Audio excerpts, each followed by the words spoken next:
Chölan soge chonam ha chanshu badu tane gyatsu che dage soge besonam ke lola benche sange duba sho fanye chölan soge chonam ha chanshu badu tane gyatsu che dage soge besonam ke lola benche sange duba sho fanye chölan soge chonam na chanchu badu dane gyatsu che lage jin soge besonam ke dola benche sange duba yo.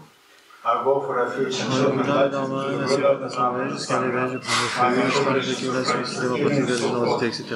Il s'agit pour l'état de Bouddha pour bien de tous les êtres. Pour le Bouddha, Dharma, c'est une assemblée jusqu'à l'éveil, je prends le flux. Par les accumulations ici, les reproduire les identités, etc. Il s'agit pour l'état de Bouddha pour bien de tous les êtres. Par le Bouddha, Dharma, c'est une assemblée jusqu'à l'éveil, je prends le flux. Par les accumulations ici, les reproduire les identités, etc. Il s'agit pour l'état de Bouddha pour bien de tous les êtres.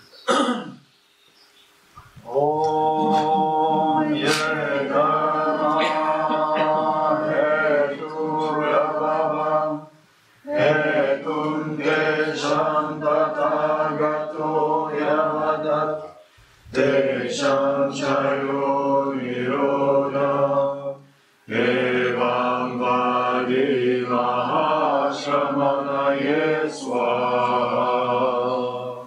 Om Ye Dharma Hetu Prabhava Hetum Desham Tathagato Yavadat Desham Chayo Nirodha Evam Vadi Mahashramana Yeswaha. Om Ye Dharma Hetu Prabhava Hetum Desham Tathagato Yavadat Desham Chayo Nirodha Evam Vadi Mahashramana Yeswaha.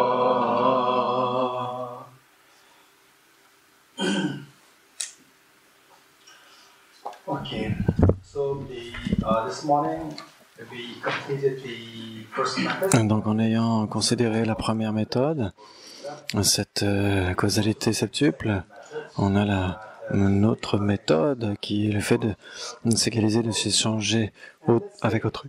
On peut combiner les deux par la pratique. Donc on peut générer une bodhicitta extrêmement spontanée, le désir spontané d'obtenir l'éveil par le bien de tous les êtres. Quand cela devient spontané, jusqu'à maintenant, ce qu'on a fait, c'est d'essayer de parcourir les étapes. Et puis, cette énergie est construite et cela peut engendrer un sentiment extrêmement puissant, un sentiment extrêmement émouvant qui vient en vous. Et quand, de manière naturelle, cela ne vient pas, et donc c'est pourquoi il est nécessaire de pratiquer même sans les autres étapes, les étapes précédentes. Si on a ce sentiment extrêmement fort, puis ça atteint l'état de Bouddha pour le bien de tous les êtres, quand cela devient spontané, sans avoir besoin des étapes précédentes, quand cela devient non artificiel ou non basé sur l'effort, on devient un bodhisattva et on entre sur la voie vers l'éveil. Avant que cela ne devienne spontané non artificiel ou naturel ou spontané, on a besoin de l'utiliser, de s'efforcer, on a besoin de s'exercer. Donc c'est pourquoi nous avons ces pratiques du matin. Sans le renoncement, on ne peut pas développer bodhicitta. Donc c'est pourquoi le renoncement, leur véritable désir d'être libéré du samsara, on va ensuite étendre ce sentiment à l'égard de tous les autres, les êtres. Et donc les autres aussi souhaitent échapper à la souffrance et on veut les aider à échapper à la souffrance. Et pour cela, on veut atteindre l'éveil. Et quand cela devient spontané, ce sentiment, à ce moment-là, c'est bodhicitta spontané.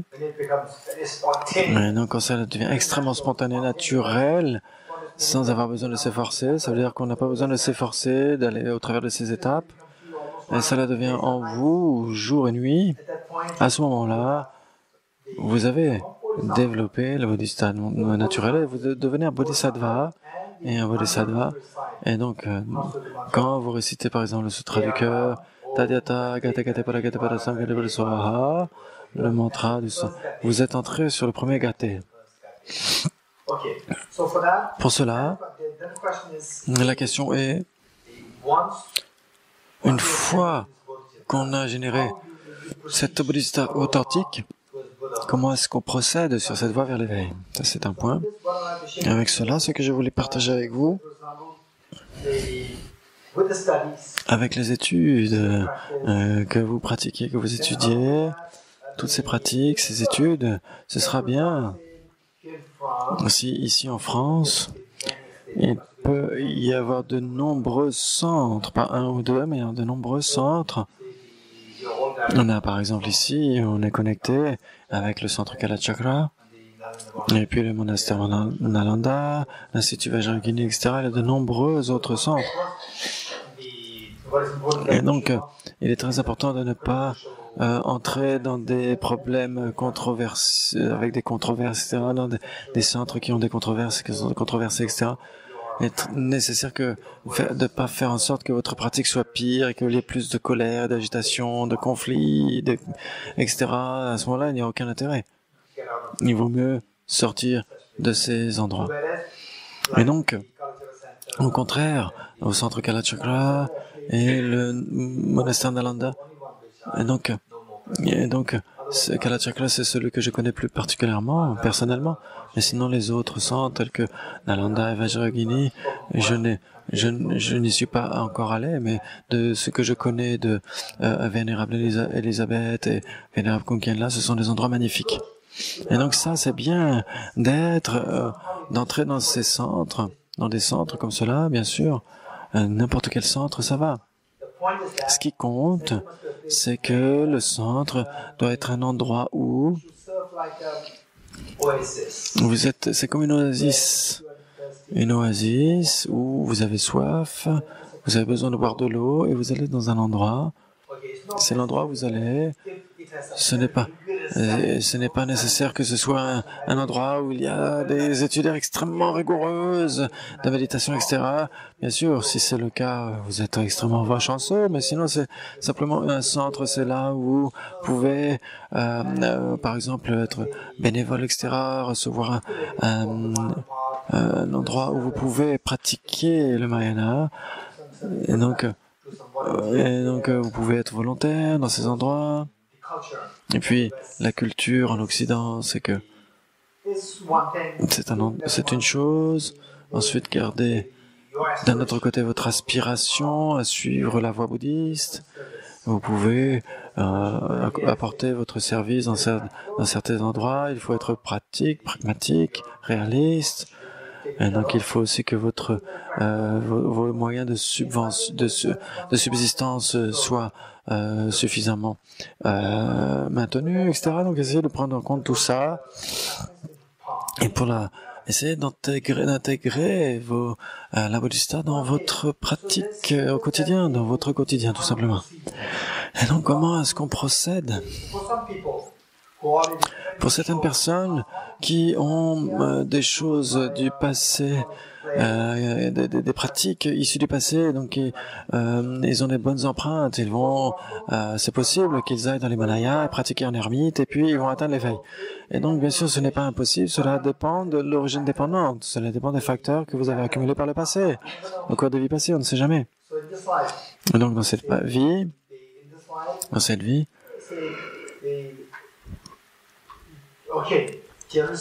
d'une manière générale,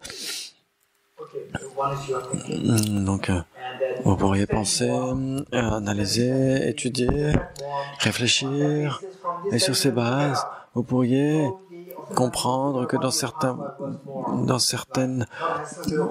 cas, vous pourriez savoir ce que vous avez fait au cours de votre passé, pas de manière détaillée, tiens, j'étais telle personne avec ceci, avec cela, avec telle famille, etc., pas nécessairement, mais vous pouviez vous dire que au cours des vies passées, j'étais pas plus du côté de la croyance, pas nécessairement du côté de l'étude.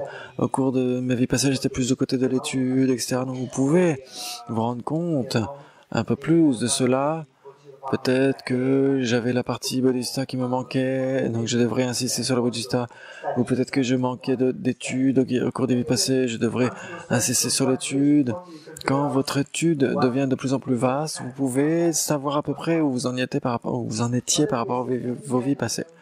Et sur cette base, vous pouvez vous parcourir le voyage. C'est quoi le voyage? C'est Gate Gate Paragate Parasam Gate Bodhiswaha. C'est le voyage.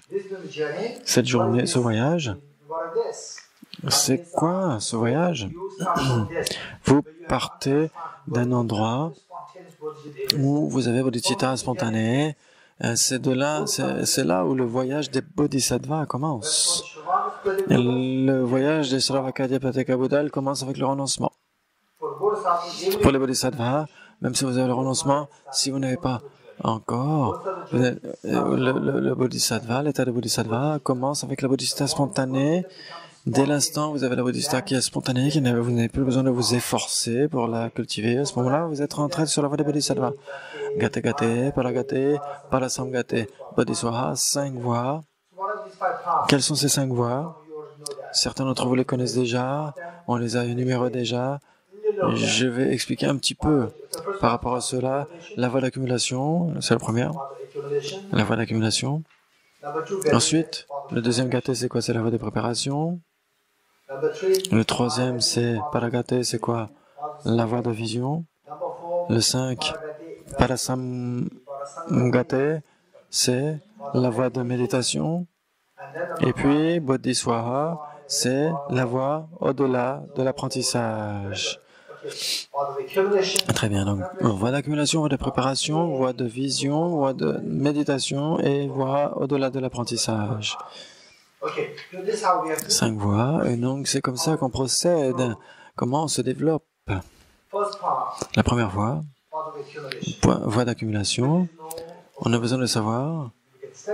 Quand on étudie, on va aller dans les détails, les études détaillées de ce que cela. Donc là, c'est juste pour vous donner une vision générale. C'est la voie d'accumulation, la première. La voie d'accumulation. On entreprend un voyage extrêmement important. Par exemple, quelqu'un va construire un hôpital, un immense hôpital. Et pour cela, vous avez besoin de réunir le matériel, les matériaux. Vous accumulez les matériaux pour faire en sorte que la construction soit immense, l'immense éveil. Vous avez besoin de réunir le matériau pour obtenir l'éveil. Et donc, vous devez commencer par cela, réunir le matériau. Et donc, la première voie, c'est la voie d'accumulation. Pour accumuler les matériaux nécessaires pour obtenir l'éveil. C'est quoi les deux matériaux? Principalement. Ça, c'est très important. Et je vais mettre l'accent ici, sur ce point. Quels sont les matériaux dont on a besoin? Vous pouvez les juger sur la base des deux, ce que vous allez devenir. Vous allez devenir éveillé.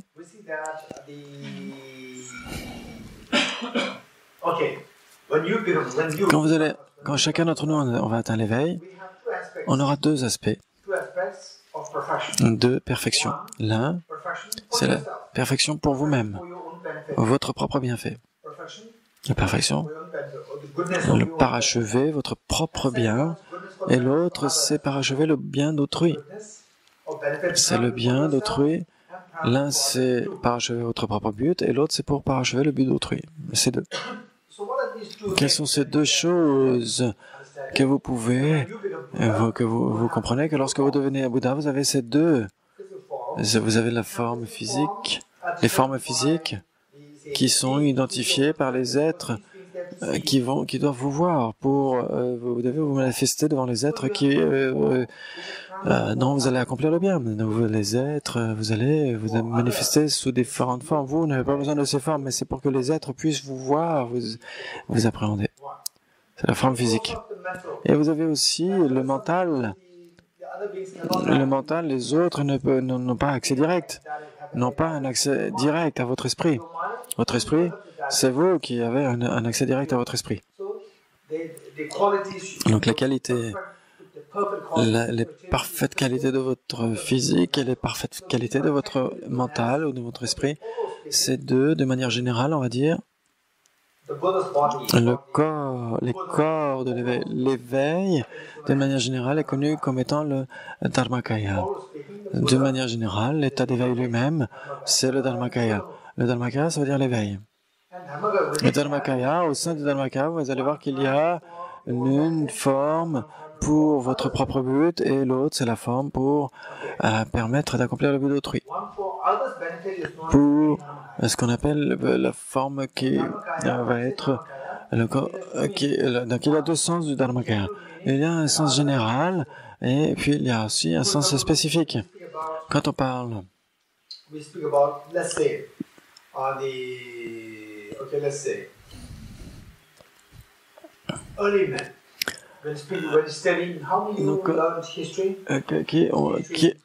les hommes préhistoriques, qui a étudié les hommes préhistoriques, qui a étudié tout ça, qu'un d'entre vous a étudié cela, la préhistoire, les êtres humains.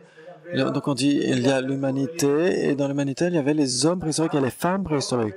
Et donc on va dire le Dharmakaya et au sein du Dharmakaya, dans le contexte du Dharmakaya, dans le contexte des corps du Bouddha en général, l'éveil en général. Et au sein du Dharmakaya, il y a le Dharmakaya en opposition au Rupakaya. Donc le Dharmakaya en opposition au corps de forme. Et donc, il y a le Dharmakaya en contraste avec le corps de forme.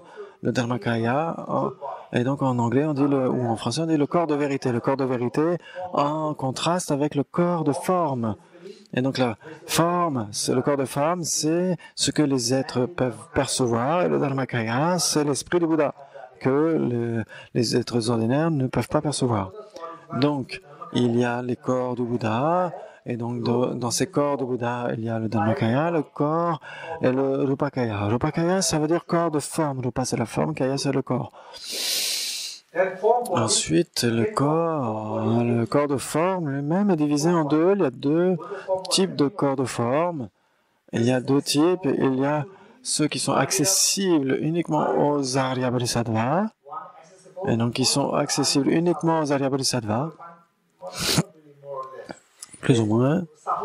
C'est plus subtil. C'est subtil. Et donc, c'est accessible uniquement aux Arya Bodhisattvas. Et puis, il y a des formes qui sont accessibles uniquement aux êtres ordinaires. Et donc, ceux qui sont accessibles uniquement aux Arya Bodhisattvas, c'est le corps de gloire ou le Sambhogakaya. Sambhogakaya. Ou en français, on parle de gloire, au corps de gloire, au corps de parfaite jouissance, parfois on dit aussi. Et pour les êtres ordinaires, on parle de Nirmanakaya au corps d'émanation, au corps de manifestation parfois, au corps d'émanation. Quelle est la différence entre ces deux, corps de gloire et corps d'émanation? C'est que les corps du Bouddha, qui est caractérisé par 5 caractéristiques définitives. Et donc, il y a le corps de Bouddha qui est manifesté par 5 caractéristiques. On parle des Sambhogakaya. Et ceux qui ne sont pas caractérisés par ces 5 caractéristiques, ce sont les Nirmanakaya, le corps d'émanation. Donc, les Sambhogakaya sont manifestes pour les Arya Bodhisattvas. Qu'est-ce qu'on entend par les Arya? Les Arya. Howard?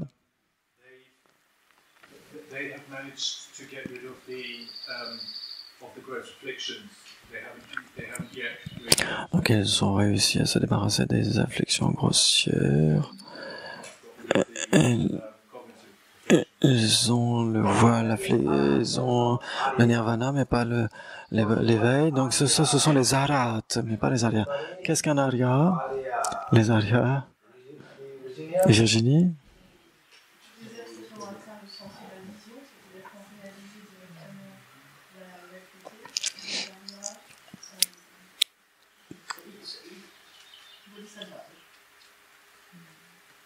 Que les Arya Bodhisattvas ou tous les Arya en général? Ah. So we speak only about the Arya Bodhisattva or Arya in general? Et donc, qu'est-ce que j'ai dit? Qu'est-ce que j'ai dit? Les Arya. Donc, qu'est-ce qu'un Arya? So she said... Yeah. Oui, en effet, n'importe quelle personne qui a réalisé la vacuité directement. Et donc, qui a réalisé directement la vacuité? Réaliser la vacuité de manière non duelle, réaliser la vacuité de manière non conceptuelle, ces trois sont synonymes. Et réaliser la vacuité directe, réalisation directe de la vacuité, réalisation non duelle de la vacuité et réalisation non conceptuelle de la vacuité, ces trois sont synonymes. Direct, non duel, non conceptuel. Pour la vacuité. Pour la vacuité, ces trois sont synonymes, pas pour les autres. Mais pour la vacuité, les trois sont synonymes. Qui que ce soit, dès que vous soyez sur la voie mayaniste, que vous soyez donc un bodhisattva ou un non-bodhisattva, donc un Sharavaka ou un Paticca Buddha, si vous avez réalisé directement la vacuité, vous êtes un Arya. Arya, c'est A-R-Y-A. Donc les êtres supérieurs, ça veut dire qu'ils sont au-delà des êtres ordinaires. Et donc, il faut réaliser la vacuité directement. Donc, c'est un Arya, A-R-Y-A. Donc là, on parle de quoi? On parle des Sambhogakaya. Voilà. Je parle du Sambhogakaya, le corps de gloire. Sambhogakaya, S-A-M-B-H-O-G-A, Kaya. Et donc, les Sambhogakaya, les corps de gloire, sont perceptibles par les Arya Bodhisattvas. Et donc, les Bodhisattvas qui ont réalisé la vacuité directement. Les Arya Bodhisattvas. Donc, ces Sambhogakaya, ces corps de gloire, ont 5 caractéristiques définies. Quelles sont ces 5? Qui veut en parler? Qui veut en parler? Les 5 caractéristiques des corps de gloire, les Sambhogakaya. Le lieu. The place. Donc un endroit défini. Tout le monde a un endroit défini. Et donc c'est un endroit extrêmement défini. C'est quoi? Ok. Et le temps, ensuite, un temps défini. Puis teaching. Les signes du corps et l'enseignement lui-même qui est défini et l'auditoire défini. Donc l'endroit défini, le temps défini, ensuite l'entourage définitif, l'enseignement défini et les corps physiques définis.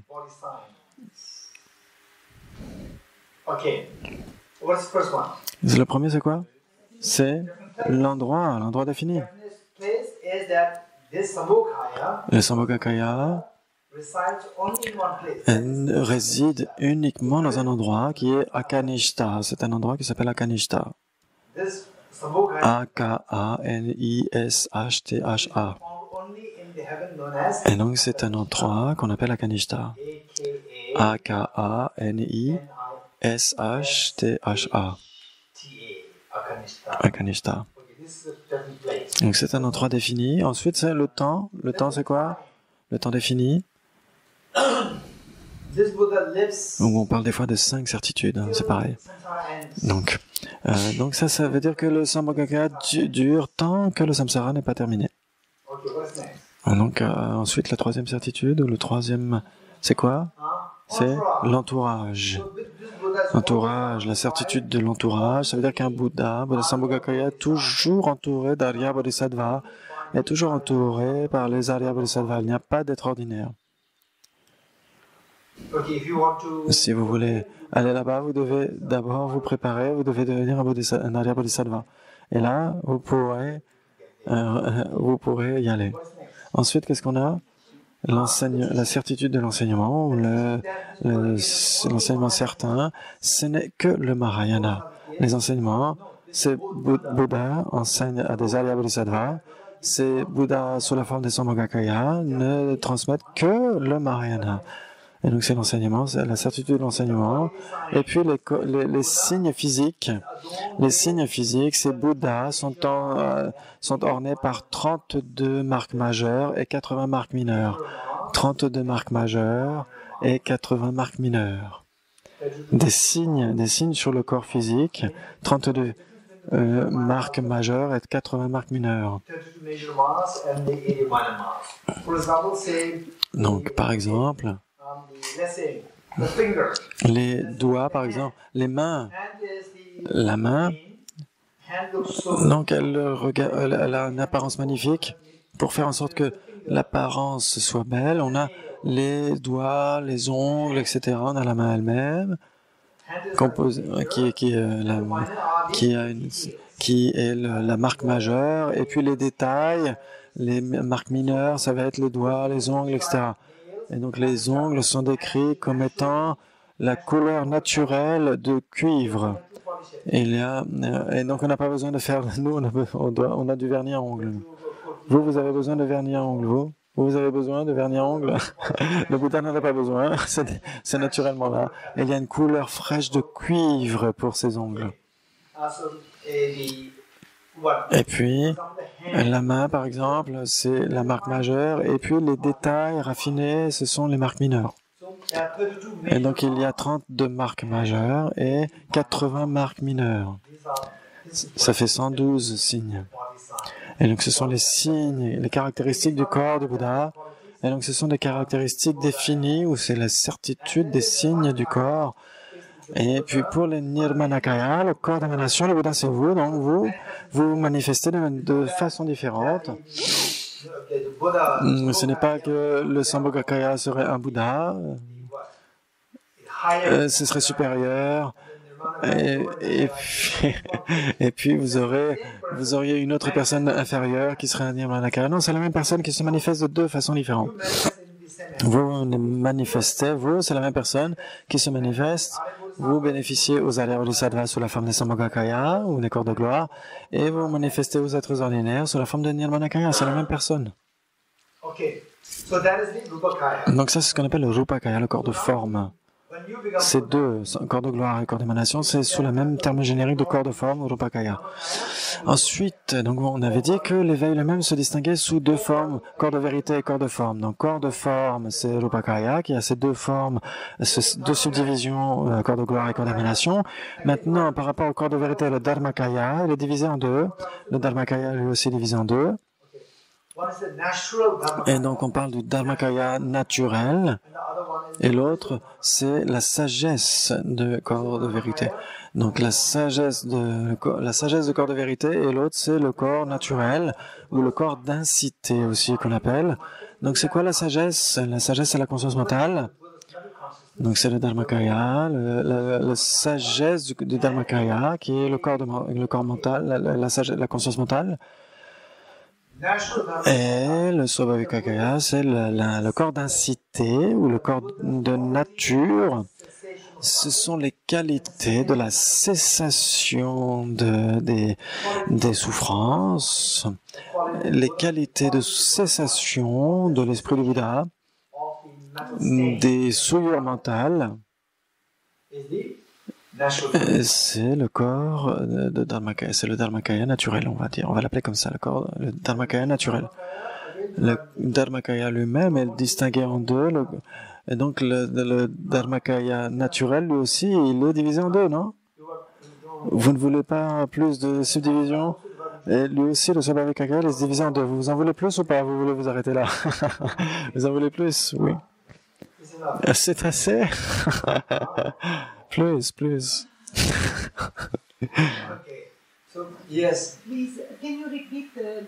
Est-ce que vous pouvez répéter les qualités de l'esprit du Bouddha?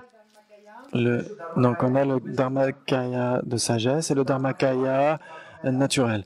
Le Dharmakaya de sagesse, c'est la conscience mentale du Bouddha. On ne parle pas des consciences sensorielles comme étant la sagesse du Dharmakaya. Le Dharmakaya de sagesse, c'est la conscience mentale, et puis le Dharmakaya de nature ou naturel, ce sont les qualités de la conscience du Bouddha, des qualités de cessation des voiles ou des souillures mentales, des souillures. C'est la cessation des souillures. C'est l'absence des souillures. Et puis, ce Dharmakaya de nature naturel est aussi distingué en deux. Hein? C'est quoi? Vous êtes trop fatigué, vous n'en voulez pas plus? Hein? On a l'un. Est-ce que vous en voulez ou pas? Vous en voulez encore plus d'informations ou pas? Oui. Si je vois le visage de Charles, oui, il en veut plus, donc en effet. Et donc le Dharmakaya de nature est de deux natures, et il y a deux types. Il y a le Dharmakaya de nature qui parle des souillures naturelles et l'autre qui évoque les souillures adventices. Et donc, le premier, c'est le Dharmakaya de nature qui relève des souillures naturelles et l'autre, c'est le Dharmakaya de nature qui relève des souillures adventices. Le Dharmakaya de nature ou naturel qui relève de la cessation des souillures naturelles et l'autre c'est le Dharmakaya naturel qui relève des cessations des souillures adventices. C'est quoi la différence entre les deux? Et donc c'est par rapport à l'esprit du Bouddha, donc c'est toujours par rapport à l'esprit du Bouddha. Comment est-ce que le Bouddha est libre des différents types de souillures? Combien de types de souillures on a? Il y a deux types de souillures, une souillure naturelle et l'autre, en d'autres termes, et l'autre c'est la souillure adventice. C'est quoi la souillure naturelle? En fait, ce n'est pas une souillure, véritablement. En vrai, ce n'est pas une souillure.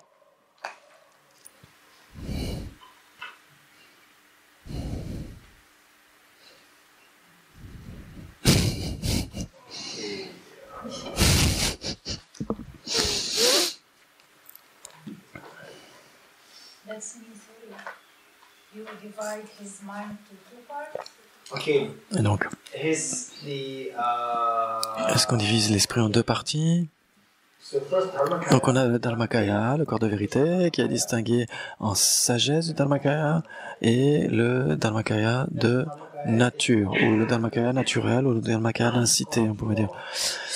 Et le Dharmakaya naturel, ou d'incité, on l'appelle parfois, c'est l'absence de souillure dans l'esprit du Bouddha. Et cette absence de souillure, elle est de deux types, l'absence de souillure naturelle et l'absence de souillure adventice. Ce sont les deux types de souillure, ou ce sont les deux, je vais vous les donner de manière séparée, mais tu devras me le rappeler. Donc, de quoi est-ce qu'on parle pour l'instant? On parle des souillures qui ne sont pas véritables. Yeah. Est-ce que j'ai dit ça? En effet, vous avez 50%. Je parle des souillures qui sont des souillures naturelles, mais qui ne sont pas véritablement des souillures. Donc les souillures naturelles sont des souillures, c'est juste une appellation. C'est terminologique en fait. Et donc, pourquoi je suis quoi? Je vous regarde, c'est parce que... Où est l'omniscient? L'omniscient, c'est qui? C'est... L'omniscient, ça veut dire Kunkien. En tibétain, c'est Kunkien. Kunkien, ça veut dire omniscient. Il est où? Il est où l'omniscient? Il est là. Il est là, il est à côté. C'est Kunkien. Kunkien, peut-être qu'il est omniscient, peut-être qu'il prétend qu'il n'est pas omniscient. Mais son nom, c'est omniscient.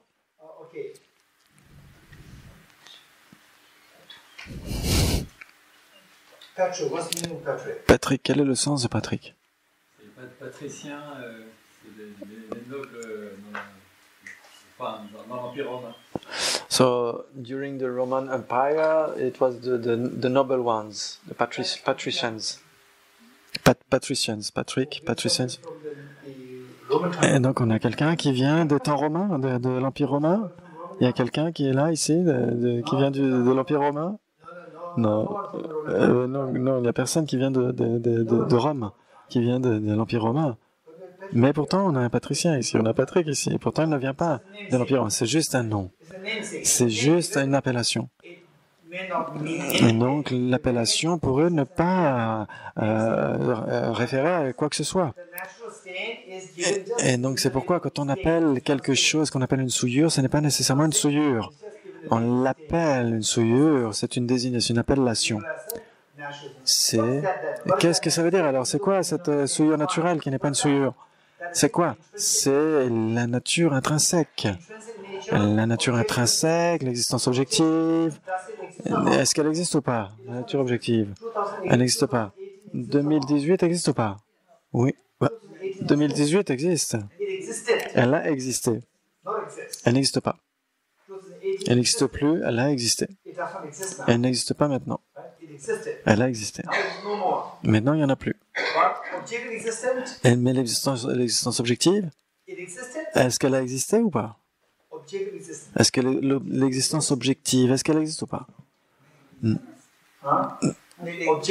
L'existence objective, est-ce qu'elle existe ou pas? Because you have to see the flower is the existence object, not ultime.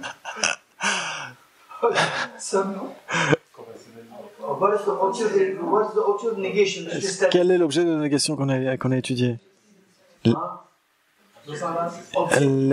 L'existence objective. Et donc l'existence objective, elle doit être déniée, elle doit être réfutée. Elle n'a jamais existé, elle n'existe pas, elle n'existera jamais.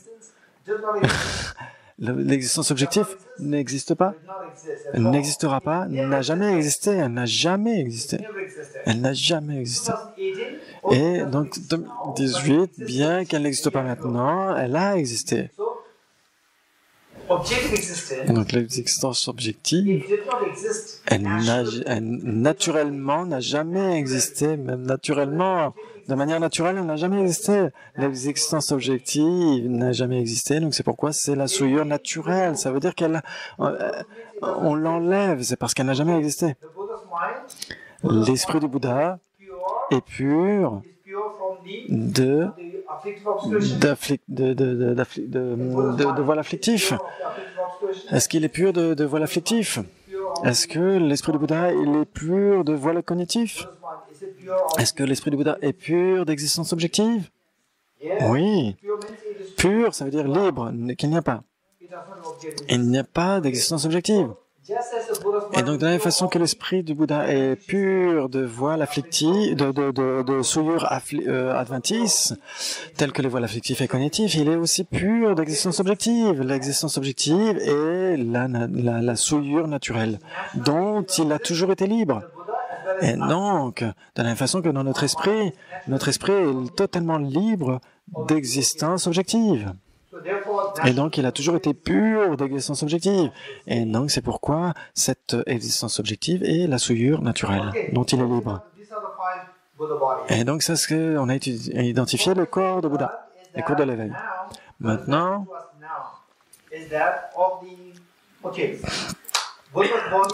les corps de Bouddha, il y a combien de divisions du corps de Bouddha, des corps de Bouddha? Il y a combien de divisions? Combien de divisions il y a? 1, 2, 3, 4, 5. Combien? 1, 2, 3, 4, 5. Pourquoi 2? Pourquoi 2? 2? Pas 3? On peut dire 3, 2, 3, 4, 5. Très bien. Si 2, c'est quoi les deux divisions? Si on dit 2, c'est Dharmakaya et Rupakaya, corps de vérité et corps de forme. Si on dit 3, on va pas diviser le Dharmakaya, on va juste diviser le Rupakaya. Le corps de forme, on va le diviser en Sambhogakaya, au corps de gloire, et corps de Nirmanakaya, au corps d'émanation. Et donc on a 3 avec le corps de vérité. Si on a 4, on va diviser non seulement le corps de forme, mais aussi le corps de vérité. Le corps de vérité, la sagesse du corps de vérité et le corps de vérité naturel. Et donc, si on en a 5, on va diviser, on va garder la même chose, et on va diviser à nouveau le corps de vérité naturel, qui relève des souillures naturelles, de la cessation des souillures naturelles, et qui relève de la cessation des souillures adventices. Et là, on a 5 corps. Ça fait 5 corps. Super. Et donc maintenant, par rapport à cette différente façon de distinguer le corps de Bouddha, j'aimerais me focaliser sur la division en deux. Les corps de Bouddha qui sont le Dharmakaya, le Rupakaya, corps de vérité et corps de forme. Et donc pourquoi ces deux sont classifiés comme cela? Dans quel contexte? Dans le contexte de bien accorder à autrui et de son propre but, de l'accomplissement de notre propre but. Principalement, le bienfait accordé à soi-même, principalement, c'est lequel des deux corps? C'est le Dharmakaya. Principalement, pour accomplir le bien d'autrui, c'est le Rupakaya, le corps de forme. Les deux, l'un est la forme physique et l'autre, c'est le mental. C'est deux. Maintenant, parce qu'il y a ces deux résultats,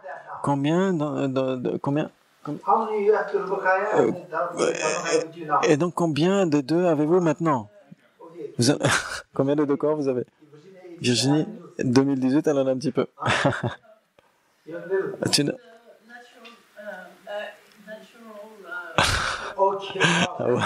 Ça, c'est magnifique. Ça, c'est intéressant d'avoir le corps de vérité naturel par rapport à l'absence des souillures naturelles. Ah, ça, c'est intéressant. Donc, on a déjà l'état d'éveil. On a déjà le corps de vérité. Et donc, le point ici, c'est que, par exemple, on n'a pas assez de corps de l'éveil en nous. On n'a pas assez de corps de l'éveil. Mais on peut les obtenir. Ce sont les états résultants. Et pour obtenir ces états résultants, nous avons besoin d'avoir la voie. Pour suivre la voie. Vous comprenez? La voie. Et bien, pour accomplir la voie, il faut être réaliste. Nous devons avoir une base. Et la réalité, c'est la base. C'est notre réalité actuelle. Et donc, quelle réalité avons-nous maintenant? Nous avons les deux vérités. Nous avons les deux vérités. Vous avez les deux vérités? Vous avez les deux vérités? Est-ce que seul le Bouddha a les deux vérités ou nous les avons? Seulement le Bouddha a les deux vérités? Kukiela est un peu fatigué. Kukiela n'est pas Kukiel, n'est pas omniscient. Et donc tout phénomène, pas seulement nous, mais tout le phénomène a nécessairement les deux vérités. Nécessairement les deux vérités. Tout phénomène a nécessairement les deux vérités. Nous avons aussi les deux vérités. Nous avons les vérités conventionnelles et la vérité ultime. C'est la réalité. Maintenant, sur la base de la vérité ultime, si vous connaissez la vérité ultime, vous allez construire la sagesse. Vous comprenez? Cette réalité, cette base que nous avons maintenant. Et je veux aller à Paris. On va dire, je veux aller à Paris, et l'endroit entre Paris et Saint-Côme, ces deux endroits, la route n'est pas bonne, elle n'est pas dégagée, il y a plein de rochers, il y a des morceaux de bois, des cailloux, et puis dans certains cas, il y a même il pourrait même y avoir des rochers, des troncs d'arbres, etc. Et donc là, je dois aller là-bas, et on doit avoir une voiture. Et la voiture, certaines voitures sont tout terrain. Certaines voitures sont faites pour cela, et certaines voitures peuvent aller simplement sur des routes extrêmement, par exemple, qu'est-ce qu'on a comme voitures qui peuvent aller simplement en ville, par exemple? Par exemple, Twingo, ouais, c'est very small car. Yeah. Une petite voiture, mais extrêmement chère, par exemple, pour aller sur la route très droite, par exemple. Par exemple, Mercedes, Cadillac, Mercedes, il y en a beaucoup. Il y en a qui sont des SUV, il y en a qui sont tout terrain, etc. Il y a les deux. Mais par exemple, Lamborghini, Rolls-Royce,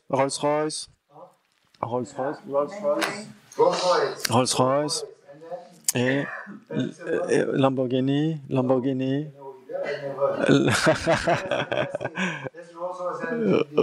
Rolls-Royce ou Lamborghini, ces deux voitures, elles sont, oh là là, c'est la voiture la plus chère, et puis vous la mettez sur la route où il y a des rochers, ils ne peuvent pas parcourir le chemin. parce que on est irréaliste. Pour cette route, on a besoin d'une voiture spécifique. Donc, il faut connaître la réalité. Il faut connaître la réalité de la route. Et c'est en dépendance de la réalité de la voie qu'on va construire qu'on va choisir la voiture. Donc, notre réalité, c'est quoi? C'est qu'on a les deux vérités. On a la vérité ultime et la vérité conventionnelle. Et en dépendance de cette réalité, on va construire la voie. On va parcourir la voie. Et c'est en dépendance de la voie qu'on va obtenir le résultat. La réalité que nous avons maintenant, le résultat que l'on veut, c'est quoi? C'est principalement pour accomplir notre propre but et principalement pour accomplir le bien d'autrui. L'un, c'est le Dharmakaya, l'autre, c'est le Rupakaya. Et pour obtenir cela, la réalité que nous avons, c'est qu'il y a les deux vérités. La vérité conventionnelle et la vérité ultime.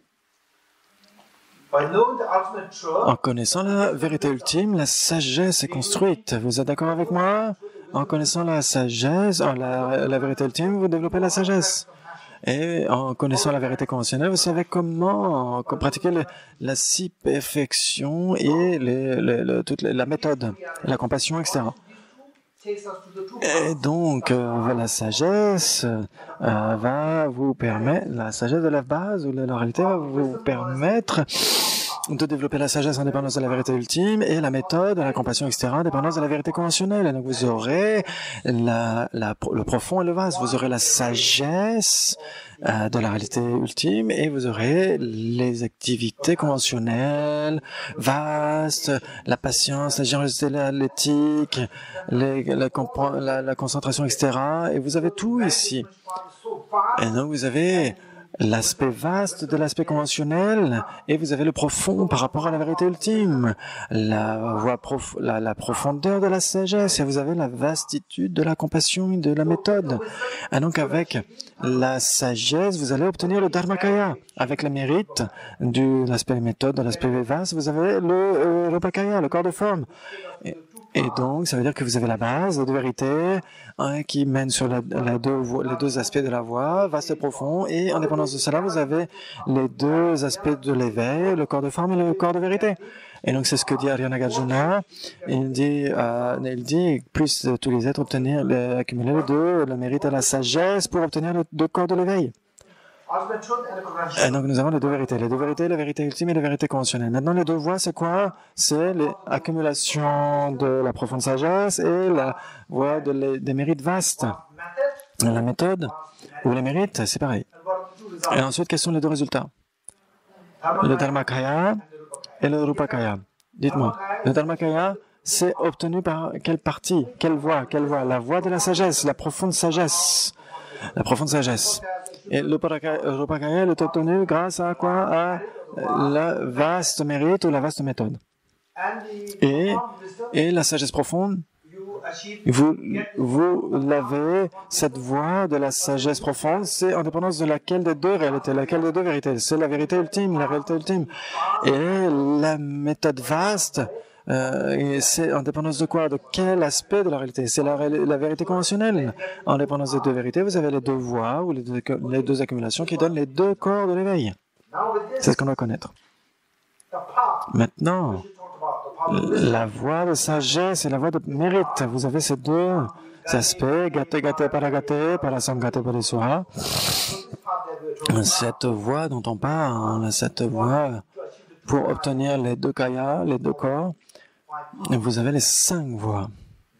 Gate, paragate, parasangate bodhisattva. 5 voies. Pour la première, c'est la voie d'accumulation. Et là, notre boulot, principalement, c'est d'accumuler ces deux matériaux pour obtenir l'éveil. Ces deux matériaux, c'est quoi? C'est la sagesse et les mérites. Et donc, la voie d'accumulation, principalement, c'est pour accumuler autant que l'on peut la sagesse et les mérites, autant que possible. Pour la sagesse pour l'étude, la sagesse, c'est l'étude, la réflexion et la méditation sur la sagesse de la vacuité et l'accumulation de mérites. Et sur les 4 nobles vérités, les 16 aspects des 4 nobles vérités, et puis la sagesse de la vacuité. Toutes ces études, c'est pour cultiver la sagesse, l'accumulation de sagesse. Et pour l'accumulation de mérite ou la méthode, la compassion, la pratique de la compassion, le bodhicitta, et puis les offrandes de tsok, les prosternations, offrir des lumières, et puis nos pratiques quotidiennes, ce sont toutes des accumulations de mérite. Et puis s'engager dans le service d'autrui, c'est l'accumulation de mérite aussi. Donc on a ces deux dans la voie d'accumulation, et donc bien sûr il y a 3 divisions, petite, moyenne et grande. Petite, moyenne et grande. Ensuite, quelles sont là? La voie de préparation. La voie de préparation. Avant d'entrer dans la voie de préparation, on va voir la voie de vision. La voie de vision, c'est là où vous voyez directement la vacuité. C'est la voie où vous percevez directement la vacuité, la voir directement, non duel. Et la dernière, c'est quoi? La troisième, je vous l'ai dit tout à l'heure, c'est quoi? Perception directe. Zosan l'a dit. Directement percevoir la réalisation directe de la vacuité, réalisation non conceptuelle de la vacuité, réalisation non duelle de la vacuité, c'est 3. Expérience directe, expérience non duelle, expérience non conceptuelle de la vacuité, ce sont les 3 synonymes. Pourquoi? Dites-moi.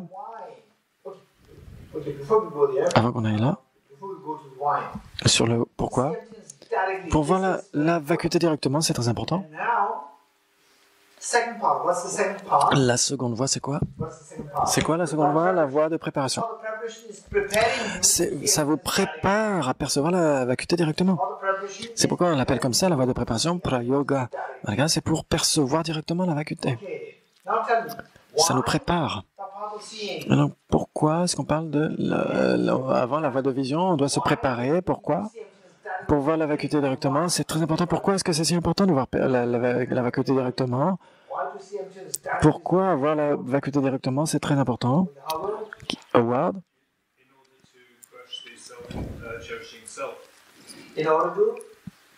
Pour écraser l'attitude égocentrique. Pourquoi est-ce que les 2 voies précédentes ne le font pas? Pourquoi? Sophie?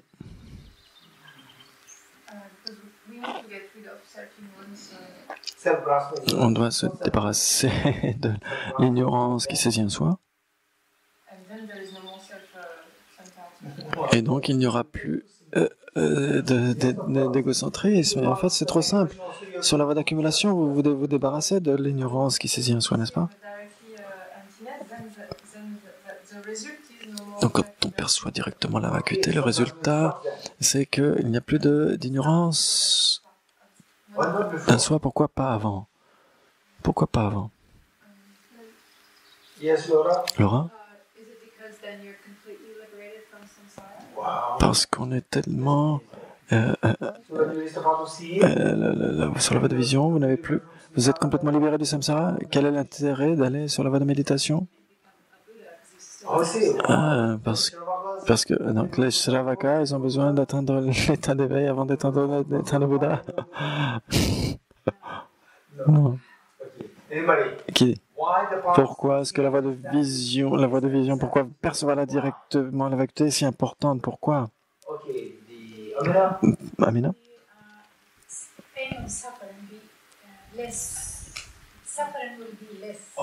La souffrance sera moindre. Et la voie d'accumulation et la voie de préparation, c'est déjà moindre, non? La voie de préparation, c'est supérieur. Pamela?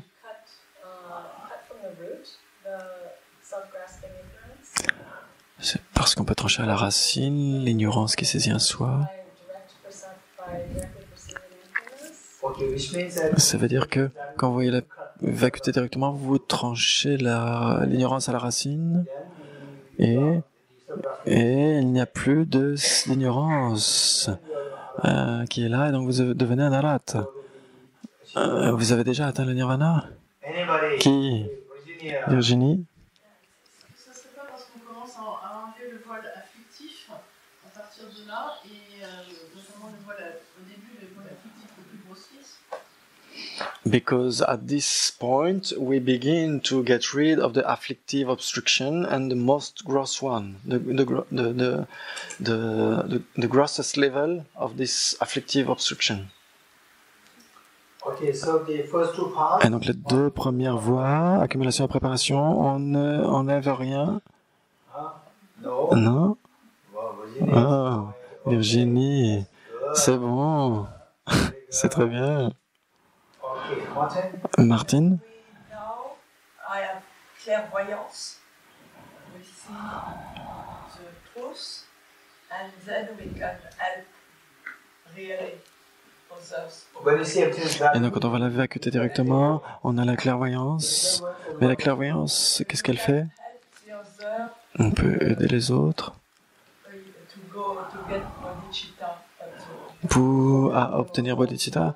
Mais on peut même maintenant, on n'a pas besoin d'avoir la vacuité directement. Donc pour obtenir la grande bodhicitta, la voie de méditation, c'est encore plus grand alors. Et donc pourquoi est-ce que ce n'est pas l'emphase mise sur la voie de méditation? Pourquoi est-ce qu'on ne met pas l'emphase sur la voie de méditation? La voie de méditation est supérieure à la voie de vision. yeah, so why about seeing everything done? Mais donc pourquoi est-ce que voir la vacuité est on met l'accent qui knowledge of the others. Yeah. You see through the people. vous voyez à travers les gens, mais même avant la voie de vision, vous pourriez voir. Donc non, Okay, boss. basse, No more going back. From that point, there's no more going back. There's only going up. But that's on ne redescend plus, that happened way before that. même avant. On peut... Comme qu'il y a là. C'est la première fois qu'on voit la vérité ultime directement, qui est l'antidote direct à l'ignorance qui saisit un soi.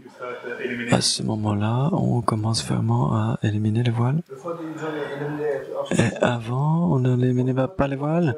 Avant, la colère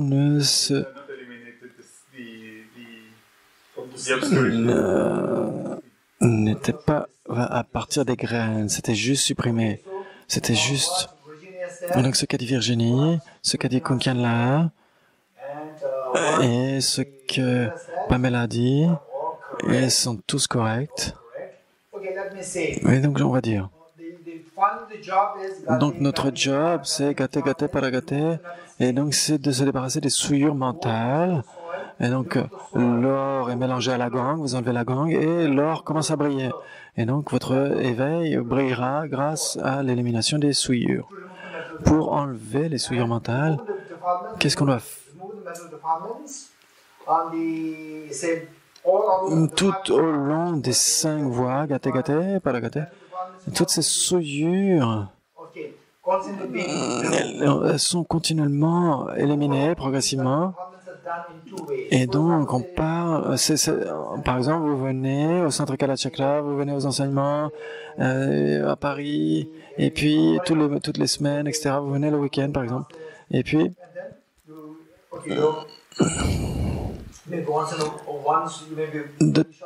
de temps en temps, vous pourriez être, par exemple, avoir un mauvais caractère, et puis progressivement, votre mauvais caractère commence à s'aplanir, la colère, elle commence à s'atténuer, donc elle commence à être enlevée.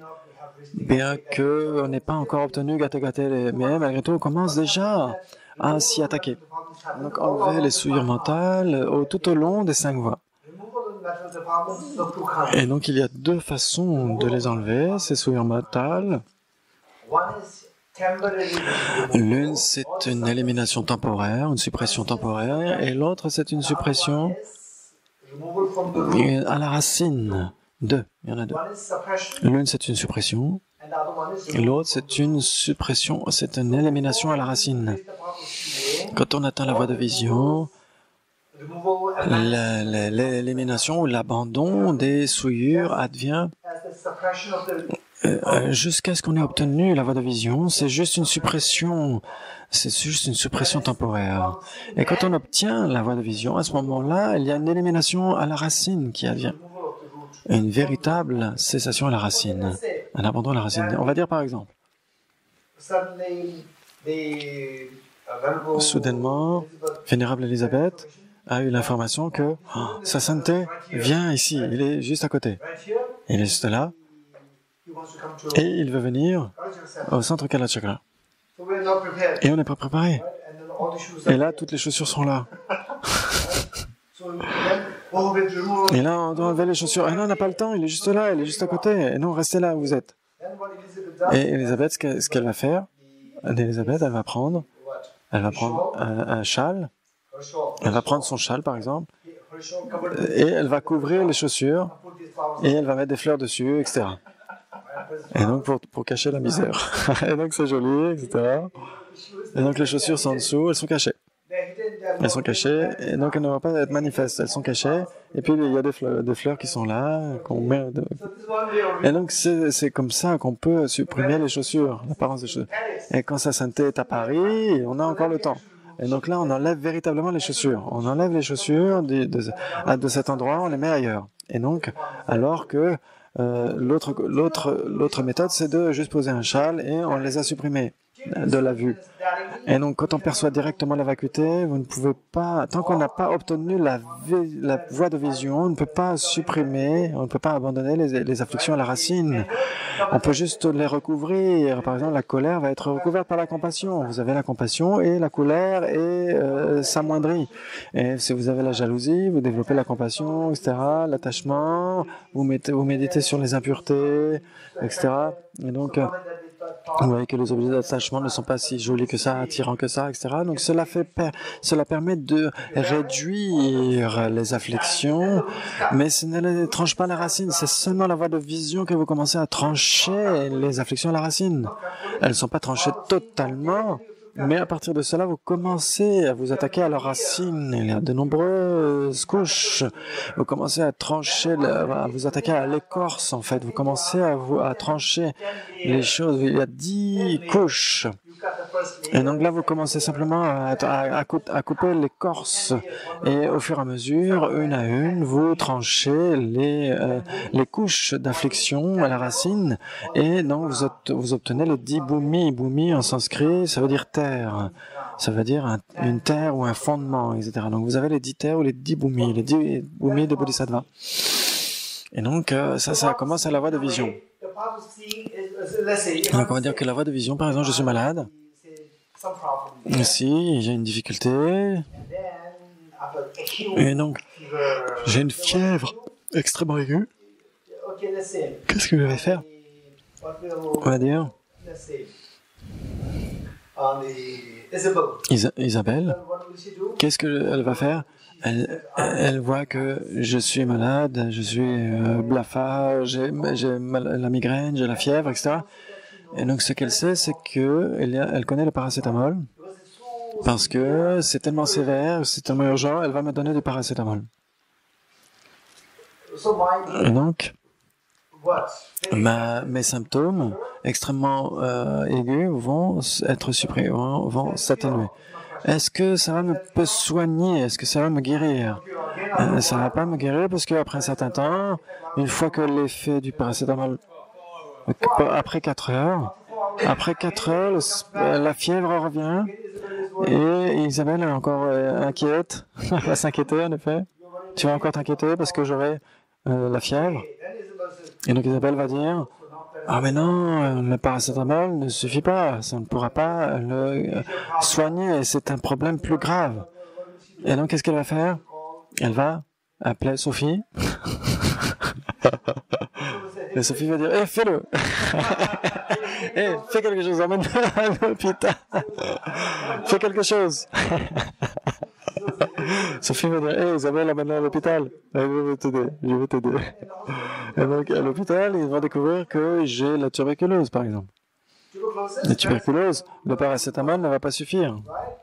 Et il faut un antibiotique spécifique. Et donc là,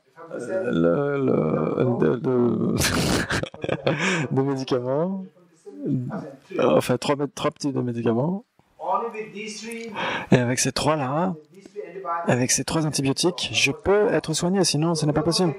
Et donc, si vous ne prenez pas ces médicaments, à Paris, ils ne sont pas disponibles. Parce qu'à Paris, hop, il n'y a plus de tuberculose depuis des années. Alors qu'est-ce qu'on va faire? Mais c'est dans un endroit extrêmement isolé à Paris, c'est dans un hôpital spécifique où ils ont les antibiotiques. Et donc vous y allez. Oh, je suis tellement chanceux, enfin j'ai ces antibiotiques. Et Isabelle est tellement contente parce qu'on a pu obtenir les médicaments. Et donc, on a ces... Est-ce que ce sont des médicaments? Oui. Si je prends ces remèdes, mon problème sera terminé? Oui. Et donc, le lendemain, pour une journée, je prends les médicaments. Et le jour numéro 2, on m'a dit « Ah, mais mon problème est terminé, ça y est. J'ai pris mes médicaments, j'ai mes médicaments, j'ai toujours le problème. » Alors que j'ai pris les antibiotiques, quel est le problème ici? C'est que le traitement est sur le long terme. Ce n'est pas... Et donc, les premiers antibiotiques que j'ai pris, cela ne va pas enlever le problème totalement. Cela enlève le problème. Mais cela s'attaque au problème, mais le problème peut durer 30 jours. La première partie du problème est enlevée. Les symptômes, etc., sont enlevés, etc. La seconde dose va gérer la seconde partie. Et donc, pour combien de temps? Pour la tuberculose, il faut la prendre 4 ou 6 mois. Et donc, ça veut dire que il faut prendre 30 multiplié par 6. Et donc, une à une, jour par jour, jour après jour, au quotidien. Et donc, la maladie est attaquée à la racine progressivement au jour le jour. C'est la réalisation directe de la vacuité, la sagesse qui réalise la vacuité directement. C'est ça le véritable médicament. Et le paracétamol que j'ai eu, c'est la voie d'accumulation et la voie de préparation. La voie de préparation et la voie d'accumulation et de préparation, c'est le paracétamol.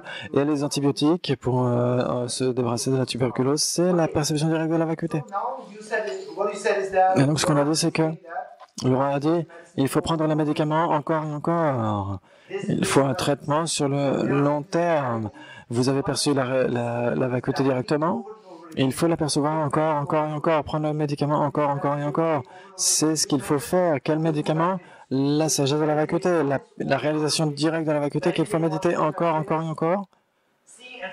Voir la vacuité directement. Et donc, c'est le traitement. C'est le traitement de la sagesse non duelle de la vacuité. Et donc, maintenant qu'on a pris le médicament pendant 6 mois, tous les problèmes sont terminés. Et donc, est-ce que je dois prendre le médicament encore ou pas? Non, il faut arrêter. Ne prenez pas le médicament une fois que vous avez appris. Il n'y a plus, c'est la voie au-delà de l'apprentissage. C'est la voie du non-apprentissage. Vous n'avez plus rien à apprendre, vous n'avez plus besoin de pratiquer. Tout est terminé, les difficultés sont solutionnées. Ce sont les 5 voies. C'est de cette façon qu'on doit procéder. La voie d'accumulation, voie de préparation, voie de vision, voie de méditation et voie au-delà de l'apprentissage. Maintenant, et donc quand on récite le mantra, quand on le récite au jour le jour, n'espérez pas que vous allez recevoir les bénédictions, mais sur ce mantra, il est loué tellement. C'est pourquoi le mantra de la perfection de la sagesse, le mantra de la grande connaissance, l'insurpassable, le mantra qui est insurpassable, qui est égal à l'inégalable, le mantra qui pacifie totalement toutes les souffrances. Comment est-ce que ce mantra peut pacifier toutes les souffrances? N'espérez pas que vous allez réciter le mantra et que vos problèmes vont être réglés. Non, c'est un souvenir. Pour nous, c'est un... Je ne suis pas supposé à rester là où j'en suis maintenant. Je dois aller, aller au-delà, aller parfaitement au-delà, jusqu'à l'éveil. Établir votre éveil ultime. Aller au-delà, aller parfaitement au-delà, et jusqu'à l'éveil. C'est... ne restez pas là où vous en êtes. Ne restez pas simplement le mantra.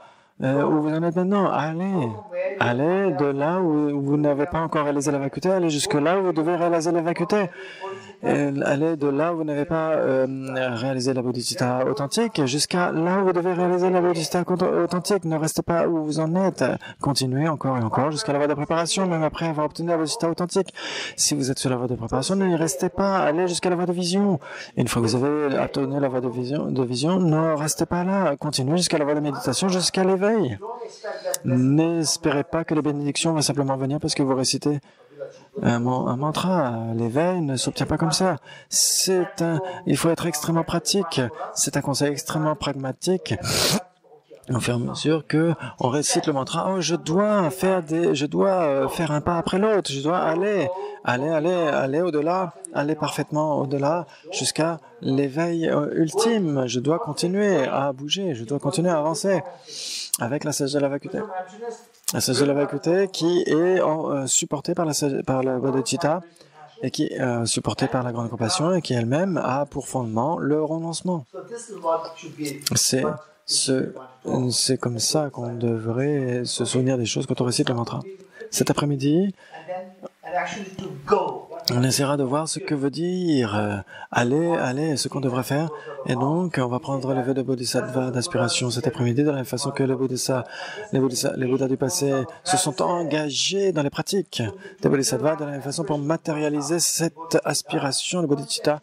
Nous devons nous engager dans les actions. Quelles actions? Les 6 perfections ou les 10 perfections. C'est ce qu'on verra cet après-midi. Les 6 perfections ou les 10 perfections. À la fin de la session, on fera la deuxième session, on fera les questions-réponses. Ou la première session. La première session, on verra les questions-réponses et s'il n'y en a pas beaucoup, on entamera les 6 perfections ou les 10 perfections.